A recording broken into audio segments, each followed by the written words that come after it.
So I was thinking that while we are no longer together for a little bit, I would start reading a book out loud to you like we do in our classroom. One of my books that I had at home, which is one of my favorite stories, and you might have seen the movie before, is called Charlie and the Chocolate Factory. So today I'm going to read out loud to you chapter 1. So chapter 1 is called Here Comes Charlie. These two very old people are the father and mother of Mr. Bucket. Their names are Grandpa Joe and Grandma Josephine.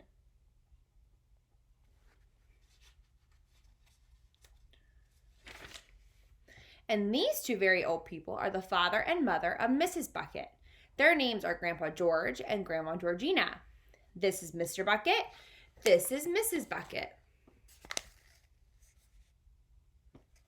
Mr. and Mrs. Bucket have a small boy whose name is Charlie Bucket.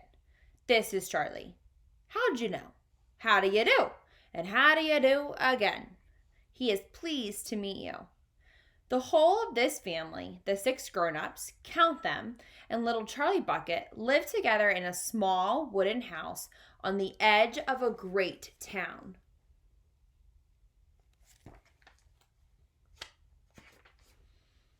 The house wasn't nearly large enough for so many people, and life was extremely uncomfortable for them all.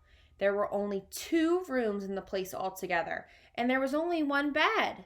The bed was given to the 4 old grandparents because they were so old and tired. They were so tired, they never got out of it.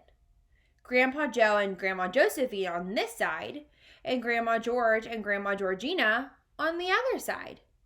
Mr. and Mrs. Bucket and little Charlie Bucket slept in the other room upon mattresses on the floor.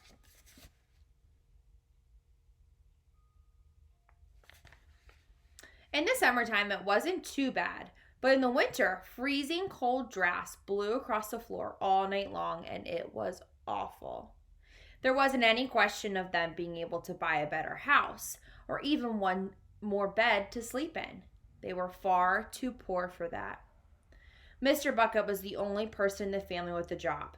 He worked in a toothpaste factory where he sat all day long on a bench and screwed the little caps upon the tops of the tubes of the toothpaste after the tubes had been filled.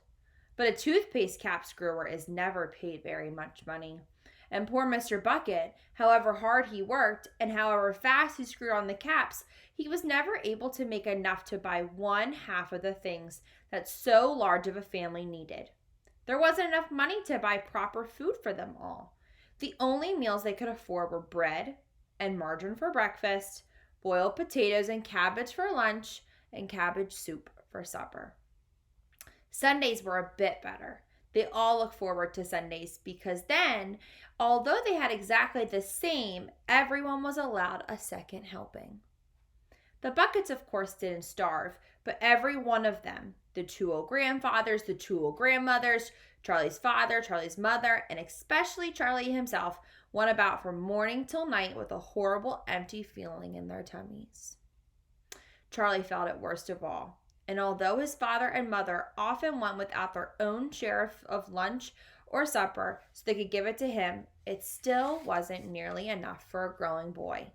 He desperately wanted something more filling and satisfying than cabbage and cabbage and cabbage soup. The one thing he longed for more than anything else was chocolate.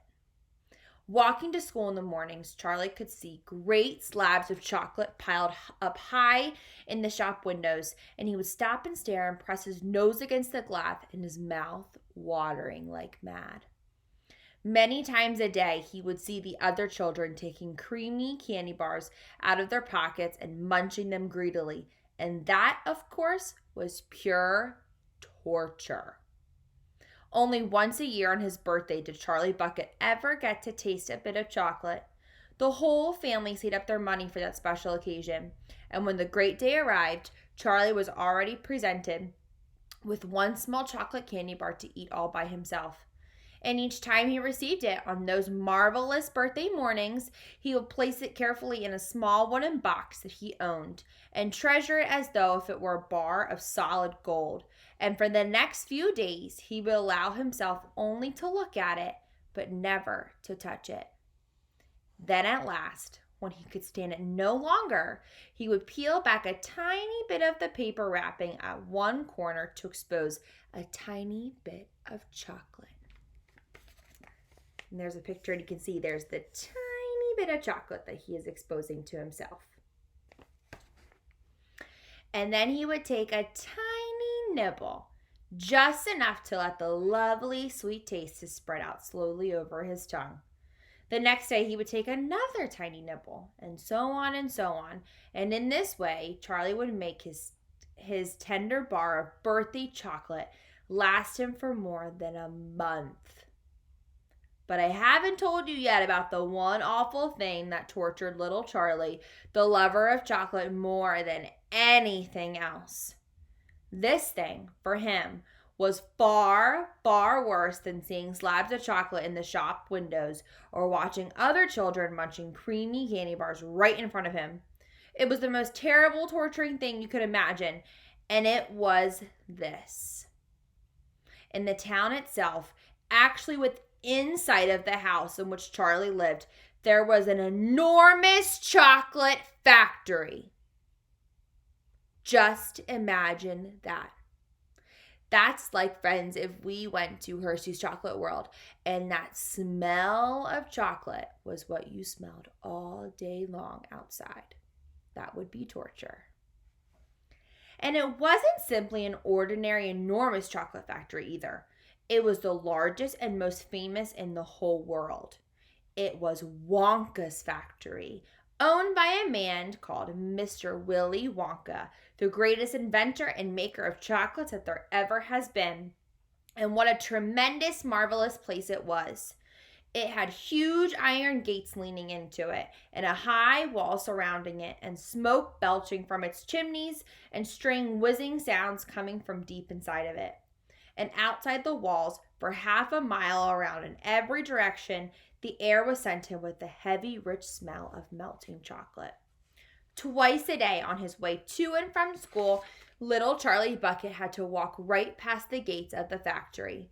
And every time he went by, he would begin to walk very, very slowly. And he would hold his nose high in the air and take long, deep sniff of the glorious chocolatey smell all around him. Oh, how he loved that smell. And oh, how he wished he could go inside the factory and see what it was like. End of chapter 1. Tomorrow, I will read chapter 2, which is Mr. Willy Wonka's factory. And here is a nice picture for you to see Charlie taking a nice, deep smell of it. I hope you're wondering. I'm thinking tomorrow, since our chapter is called Mr. Willy Wonka's factory, maybe we'll learn a little bit about what's inside of there. So be ready to learn. See you tomorrow.